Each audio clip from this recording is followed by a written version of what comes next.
जो इतना इतने वर्षों में सीखा, घर में रह के, दोस्तों के साथ, शिक्षा में, उसका बल इतना है कि ये लगता है कि वो गलत है। मतलब ये मैं अपना प्रोजेक्शन कर रहा हूँ, गलत लगता तो फिर तो छोड़ ही देता, लेकिन बल इतना है कि उसको गिराने के लिए अक्षम पा रहा हूँ। तो आपने समाधान बता दिया ना। आपने ठीक से देखा नहीं है कि वो गलत है, और ठीक से देखना कि कोई चीज़ गलत है, उसके लिए आपको कोई विशिष्ट शक्ति नहीं चाहिए, उसके पास आपके कोई दैवीय सिद्धि हो ज़रूरी नहीं है। उसके लिए तो बस मेहनत चाहिए।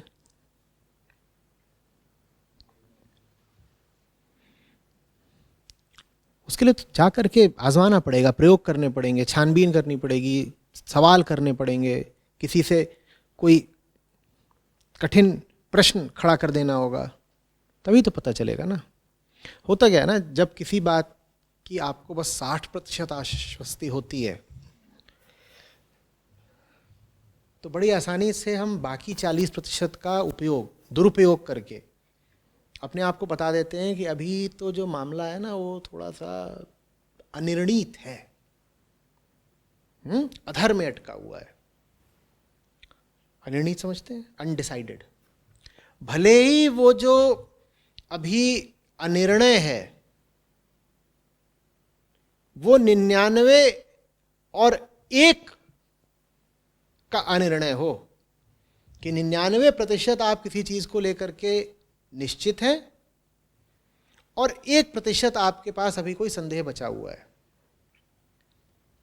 लेकिन जब कर्म करने की बारी आएगी तो आप फैसला उस 99% के पक्ष में नहीं लेंगे, आप उस 1% के पक्ष में ले लेंगे, ये बहाना दे करके कि साहब अभी तो फाइनल डिसीजन पेंडिंग है, देखिए अभी अभी कुछ पेच बाकी हैं, अभी कुछ बातें अभी सुलटनी बाकी हैं, आखिरी चीज अभी तय थोड़ी हुई है। अगर आखिरी चीज तय नहीं हुई है तो तुम ईमानदारी का खेलो ना। कुछ अभी तय नहीं हुआ है, उसके पक्ष में तुम्हारे पास 99 वजह हैं, उसके विपक्ष में बस 1 बची है। वो जो 1 है तुम उसके पक्ष में क्यों जा रहे हो? ये आप समझ रहे हैं मैं क्या बोल रहा हूं? वो जो 1 है तुम उसके पक्ष में क्यों जा रहे हो? पर जाओगे तो तरीका फिर क्या है? तरीका ये है कि उस 1 को ही बचे ही मत रहने दो। वो 1 है, वो बोल रही देखो नहीं अभी फलानी चीज़ का निर्णय नहीं हुआ है, या हो सकता है अभी फलाना वहाँ पे अभी कुछ जानकारी नहीं है। आप जाके वो जानकारी ले ही लीजिए ना, कि ठीक है कौन सी जानकारी नहीं है बताओ, लिए लेते हैं आज। कौन सी चीज़ अभी तय करनी बाकी है, तय कर ही देते हैं ना आज। स्पष्ट हो रहा है क्या बोल रहा हूँ? ये हमारा बहुत ज़बरदस्त बहाना रहता है। हम इतना सा संदेह अपने भीतर जानबूझ करके छोड़ देते हैं। इसका मतलब ये नहीं है कि मैं संदेह के खिलाफ हूँ, इसका मतलब ये है कि मैं जानबूझ कर संदेह पालने के खिलाफ हूँ। इन दोनों बातों में अंतर करिएगा। संदेह बहुत अच्छी चीज़ है अगर वो आपको जिज्ञासा और अन्वेषण की तरफ प्रेरित करे। और संदेह उठने पर सहज सी बात है, करना भी चाहिए ना। संदेह उठेगा तो क्या करना चाहिए? जाके पूछ लो, जाके पता करो, जाके प्रयोग करो। संदेह उठा है तो हम ऐसे नहीं हैं। हमें संदेह उठता है तो हम उस संदेह को एक डिबिया में बंद करके भीतर सहेज लेते हैं। पूछिए क्यों? ताकि हम ये कह सकें कि अभी तो संदेह बाकी है, तो इसलिए हम अभी ना कोई ठोस कर्म कर नहीं सकते। The matter is still pending for decision, it's not still pending. You're deliberately keeping it hanging so that you may remain inactive. मैं अंध भक्ति या अंधश्रद्धा की बात नहीं कर रहा हूं। संदेह अच्छी बात है, पर साहब आपको संदेह हो ही गया तो उसको निपटा दो। या संदेह ऐसी चीज है जिसको सहेजोगे और उसको पोषित करते रहोगे भीतर भीतर? हम ऐसे ही करते हैं।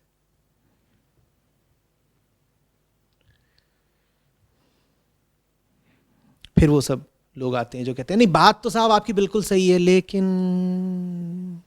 ये क्या है क्या है क्या है। बात अगर बिल्कुल सही है तो ये लेकिन कहाँ से आ गया फिर।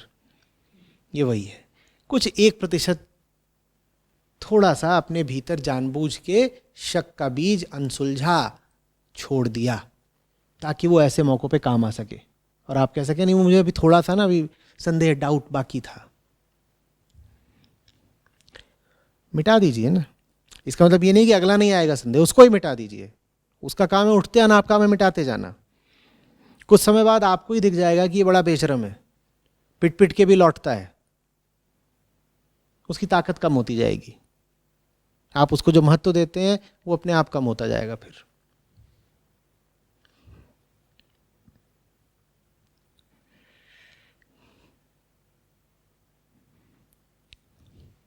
संदेह मिटेंगे तब ना जब कड़े प्रयोग किए जाएं। और उन प्रयोगों को मैं कड़ा क्यों बोल रहा हूँ, कोई प्रयोग कड़ा नहीं होता वास्तव में। कड़े प्रयोग का मुझे इस्तेमाल सिर्फ इसलिए करना पड़ रहा है क्योंकि उन प्रयोगों का जो नतीजा आएगा वो आप पर बहुत कड़ा गुजरेगा, इसलिए वो कड़ा प्रयोग है। नहीं तो प्रयोग है, कड़ा क्या है। उन प्रयोगों का जो नतीजा आएगा वो आपको अच्छा नहीं लगेगा, इसलिए मैं कह रहा हूं कड़े प्रयोग। तो फिर हम वो प्रयोग करते ही नहीं क्योंकि वास्तव में हमको पहले से ही पता है कि वो प्रयोग करा तो होगा क्या। तो हम उस प्रयोग को लंबित रहने देते हैं। कैसा? पेंडिंग। यहाँ लोग आते हैं, बात करते हैं, बहुत सारी बातें होती हैं अपने परिवार के बारे में, अपने जीवन साथी के बारे में, ये वो ऐसे। मैं सुन रहा होता हूँ, बीच में कभी हैरत से पूछ लेता हूँ, आपने ये बात जो आप मुझसे कर रहे हैं आपने कभी करी नहीं? अपने पति पत्नी जो भी हैं प्रेमी, उनसे कभी करी नहीं? आपका 25 साल का रिश्ता है। बोले नहीं। कैसे हो सकता है? तुम ये बात मुझसे कर सकते हो, तुमने 25 साल में उससे नहीं करी। बात बहुत सीधी है।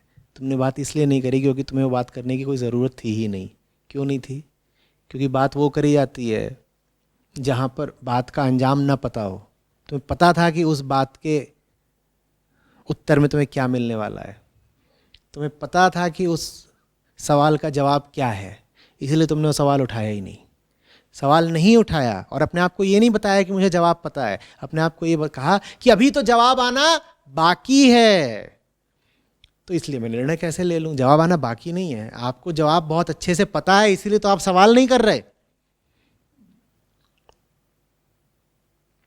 उन सारे संवादों की सोचिए जो आपने कभी करे नहीं।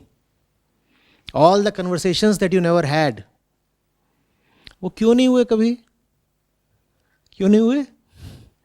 क्योंकि उनमें क्या होता है ये आप भली भांति जानते हैं। तो आपने कहा खैरियत इसी में है कि ये प्रयोग करो ही मत, तो लेके बैठे रहो खैरियत। जिसको आप खैरियत बोल रहे हो उसमें किसकी खैर बना रहे हो? अहम की। तो फिर हम खैरियत से।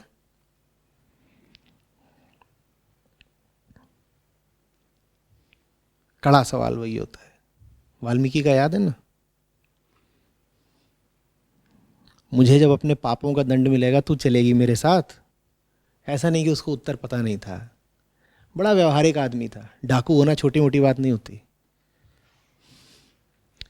डाकू और कुछ नहीं जानता हो पर व्यवहार निपुण तो बहुत होता है, वो सब जानता है। ऐसे थोड़ी लूट लोगे किसी को, कोई लूटना नहीं चाहता। तुम किसी को लूट लेते हो तो तुम में उससे ज़्यादा व्यवहारिक बुद्धि है। तो जानता वो भी था कि मैं जो कुछ कर रहा हूँ कहने को तो इसलिए कर रहा हूँ कि बीवी है, बच्चे हैं। हिम्मत नहीं जुटा पा रहा था ये स्वीकार करने की। उस दिन हिम्मत जुटा ली, कड़ा प्रयोग कर लिया। कड़ा प्रयोग करा नहीं कि काम हो गया।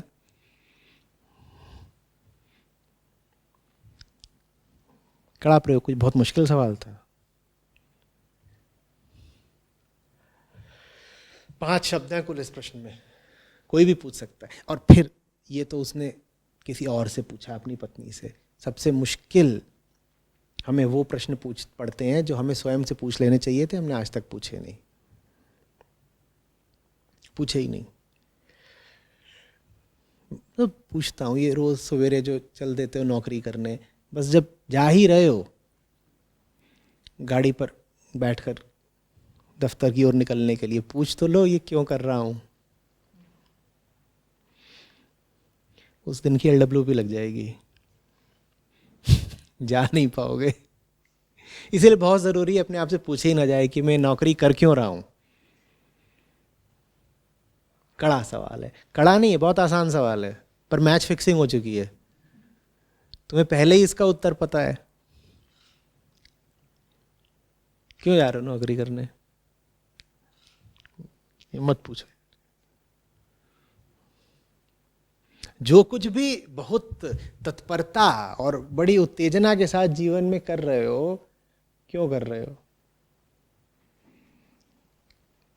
अब समझिए कि हम थमना क्यों नहीं चाहते, क्योंकि थमने पे इस तरीके के सवाल आते हैं। इससे अच्छा ये है कि भागते रहो, दौड़ते रहो, ताकि किसी गहरे विचार का मौका ही न मिले।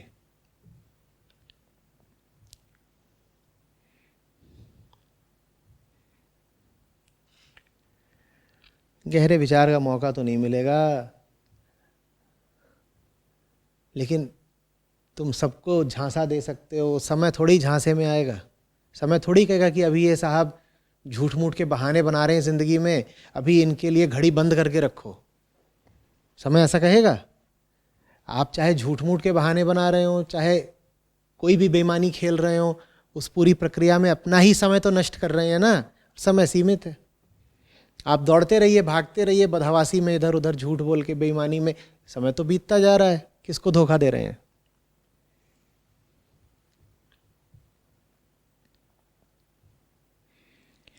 बड़ा भयानक सवाल है। कुछ भी कर रहे हो और अगर थम के पूछ लिया क्यों कर रहे हो, तो 99% जो कर रहे हो कर नहीं पाओगे। 1% लेकिन अगर कुछ बच गया तो बहुत काम का होगा, वो जीवन का अमृत होगा। फिर जैसे वृत्ति उठी, लालच ही उठा मान लीजिए, तो अन्वेषण करेंगे तो उससे लिप्त होंगे विचार से। और कृष्णमूर्ति साहब कह रहे थे उससे आइडेंटिफाई नहीं करना है। तो इसमें मेरे को एक विरोधाभास दिख रहा है, मुझे दिख रहा है। इसमें कहाँ कन्फ्यूज़न? बाजार का अन्वेषण करने भेजा है, निरीक्षण करने भेजा है। निरीक्षण माने जानते हो तो इंस्पेक्शन। तो आप इंस्पेक्टर हो, आपको जहाँ पे गड़बड़ होती है उस जगह का इंस्पेक्शन करने भेजा है। वहाँ चोरियां हो रही हैं, अब आपको ये थोड़ी भेजा है कि आप भी वहाँ जाके चोरी करो। निरीक्षण करने भेजा है, लिप्त होने थोड़ी भेजा है कि इंस्पेक्टर साहब मौका वारदात पर पहुंचे और उन्हीं के साथ वारदात हो गई। ये कौन से इंस्पेक्टर साहब हैं? ये कौन सा निरीक्षण है? पर मैं समझ रहा हूं ऐसा होता होगा कि कहा यार देखो ये सब जो बाजार है ना, ये बेवकूफ़ियों के और माया के अड्डे हैं, जाओ ज़रा सा निरीक्षण करके आओ। गए निरीक्षण करने, वहाँ एक जगह खड़े होकर गुलाब जामुन झाड़ रहे हैं। ये तो निरीक्षण करने भेजा था, ये क्या कर रहे हो? भक्षण कर रहे हो। तो ये सतर्कता रखनी पड़ती है कि निरीक्षण करना है, भक्षण नहीं करना है।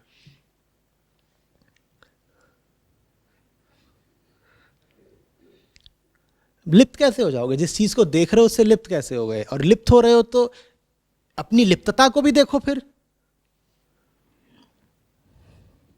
अगर आप लिप्त हो रहे हो तो फिर ये भी देखो कि लिप्त हो रहे हो।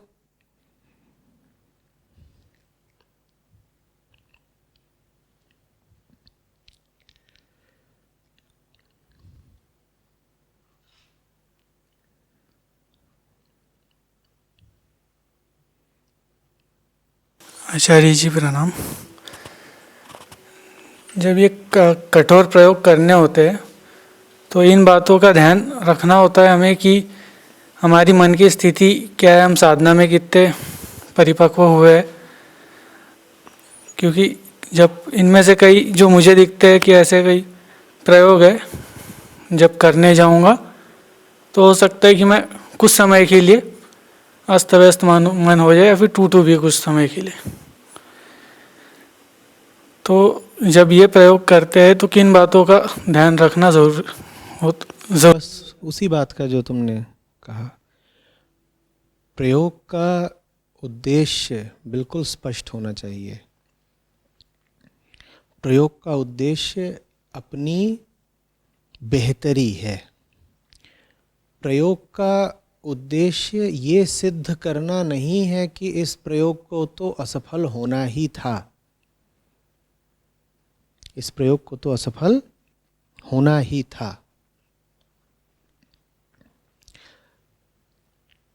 आप खाना बना रहे हैं, आपके साथ कोई खड़ा है, वो आपसे कह रहा है कि दाल में नमक कम डाला है आपने, दाल में आपने नमक कम डाला है, और आप उससे कह रहे हैं नहीं नमक ठीक है, वो आपको दबाव देकर कह रहा है नहीं नमक कम डाला है आपने। आप चिढ़ गए, आपने कहा ठीक है भाई, तुम इतने ही ज़्यादा बार बार कह रहे हो कि नमक इसमें कम है, तो हम इसमें नमक बढ़ाए देते हैं, और आपने उसमें इतना नमक लेकर के डाल दिया। और डालने के बाद आपने दाल निकाली एक कटोरी में और उसी व्यक्ति को दी, कही चखो। उसे चख के कहा ये तो ज़्यादा है नमक, तो आपने तुरंत क्या कहा, मैं तो कह ही रहा था, मैं तो कह ही रहा था कि नमक डालने की कोई ज़रूरत नहीं है। तो ये जो प्रयोग किया गया था, ये किया किस नियत से था? ये इसी नियत से किया था कि प्रयोग असफल ही हो जाए। ये प्रयोग बेहतरी की नियत से किया ही नहीं गया था, ये प्रयोग किया ही इसी नियत से गया था कि आज के बाद मुझे इस व्यक्ति की अब कोई बात मानने की ज़रूरत ही नहीं रह जाएगी, मैं ये साबित कर दूंगा कि तुम जो बात कह रहे हो कितनी गलत है। उसने तुमसे कहा नमक डालो, तुमने नमक डाला ही इस अंदाज से कि दाल खराब हो जाए। अब तुमने सिद्ध कर दिया ना कि वो जो सलाह देता है वो सारी गलत सलाह देता है। अधिक से अधिक तुम्हारी तो आज की दाल खराब हुई, उस व्यक्ति की तो अब तुमको सलाह देने की हैसियत ही खराब हो गई सदा के लिए। अब वो तुम्हें कोई सलाह नहीं दे सकता। तुम उससे कहोगे उस दिन भी तूने सलाह दी थी ना, दाल खराब करवा दी थी ना। दाल खराब हुई नहीं थी, दाल तुमने जानबूझ के खराब करी ताकि आगे से उसकी कोई सलाह माननी ना पड़े। समझ में आ रही बात? तो वैसे ही अभी तुम्हें प्रयोग करने की सलाह दी जा रही है। बहुत संभव है कि तुम जाकर के कोई ऐसा जबरदस्त प्रयोग कर दो जिसमें तुम्हारी टांग टूट जाए, और फिर तुम कहो मुझे तो शक तो पहले से ही था, ये आचार्य बेवकूफ है। पर अब तो बिल्कुल साबित हो गया, देखो ये मेरी टूटी हुई टांग, वो टांग टूटी नहीं है, वो तुमने तोड़वाई है, ताकि मेरी उस एक बात के साथ तुम मेरी बाकी सब बातों से आजाद हो सको। तुम कहो देखो उसकी एक बात मानी तो एक टांग टूटी, और अगर बाकी बातें मानेंगे तो शरीर में बाकी जितनी हड्डियां हैं वो भी टूट जाएंगी, तो अब हम उसकी कोई बात नहीं मानेंगे। मजा आ गया ना अहंकार को, अब कोई बात नहीं माननी पड़ेगी। कीमत कितनी चुकानी पड़ी, एक टांग ही तो तोड़वानी पड़ी। तोड़वा ली टांग, कभी एक बार दाल खराब करवा ली, कभी एक बार टांग तोड़वा ली। साबित यही तो करना था ना कि सलाह गलत है, वो तुमने साबित कर लिया। तो ये जो प्रयोग हैं वो इस नियत से नहीं करने हैं कि ये असफल हो ही जाएं। नियत सही होनी चाहिए। मैंने ये थोड़ी कहा है कि प्रयोग करते समय तुम बुद्धि और विवेक सब एक किनारे रख दो।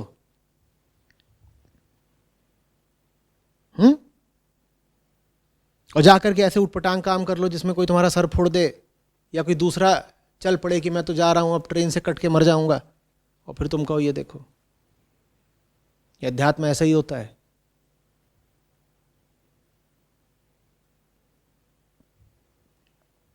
बहुत होते हैं ऐसे नियो एंथुजियास्ट्स, नव उत्साही। वो आएंगे बहुत जोर से, बताइए क्या करना है क्या करना है, और बाहर निकलेंगे जो बताया उसे उल्टा पुल्टा संस्करण कराएंगे, और फिर एकदम गायब हो जाएंगे, कहेंगे देखो बेकार साहब, दूध का जला छाछ भी फूक फूक कर पीता है। तुम दूध के जले नहीं हो, तुमने जानबूझ करके खौलता हुआ दूध मुंह में डाला था।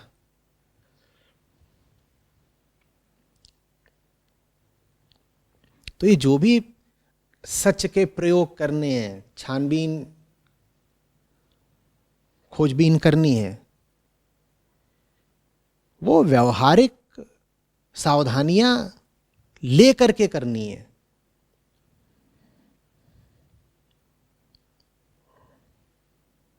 खोजबीन करनी है, अब तुम पता ही करना चाहते हो कि जहाँ तुम काम करते हो वहाँ भ्रष्टाचार कितना है, तो ये थोड़ी करोगे कि वहाँ जा कर के सीईओ से पूछ रहे हो तूने घूस कितनी खाई,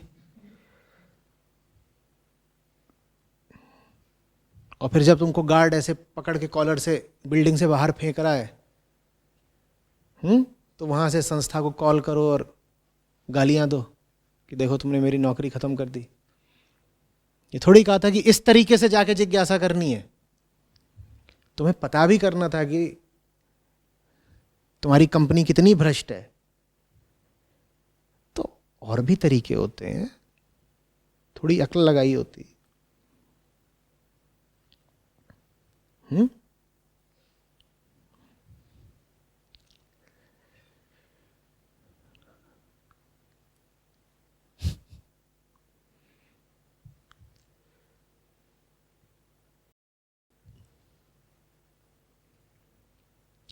कुछ समझ में आ रही बात?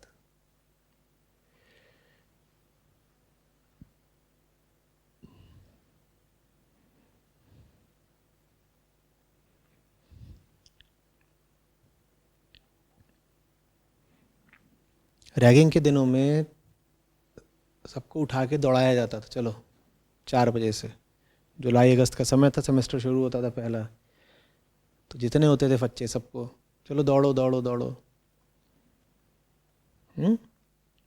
पहले दिन एक को सही में मोच आ गई, तो दूसरे दिन उसको छूट मिल गई। दूसरे दिन 8 लोगों को मोच आई थी। अगर चोट लगने से सुबह की जॉगिंग से मुक्ति मिलती है, तो फिर चोट लगेगी।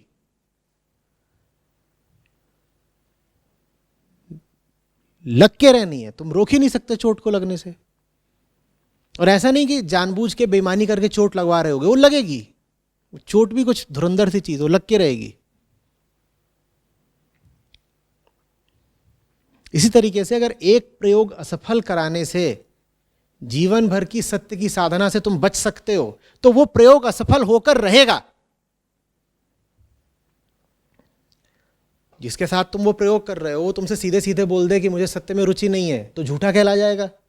तो वो ये नहीं कहेगा कि मुझे सत्य में रुचि नहीं है, वो क्या करेगा? तो कहेगा ठीक है प्रयोग कर लेते हैं। वो प्रयोग करेगा और कुछ इस तरीके से करेगा कि प्रयोग बिल्कुल औंधे मुंह गिरे, और फिर आपको पूरी छूट मिल जाती है कि जीवन भर आप ऐसा कोई प्रयोग ना करें। तो जीवन भर अगर सतत सेवा करनी है सच्चाई की, तो ये सारे प्रयोग ज़रा नज़ाकत के साथ करो। ऐसे नहीं करना है कि एक बार बम फोड़ दिया और फिर अब फुस।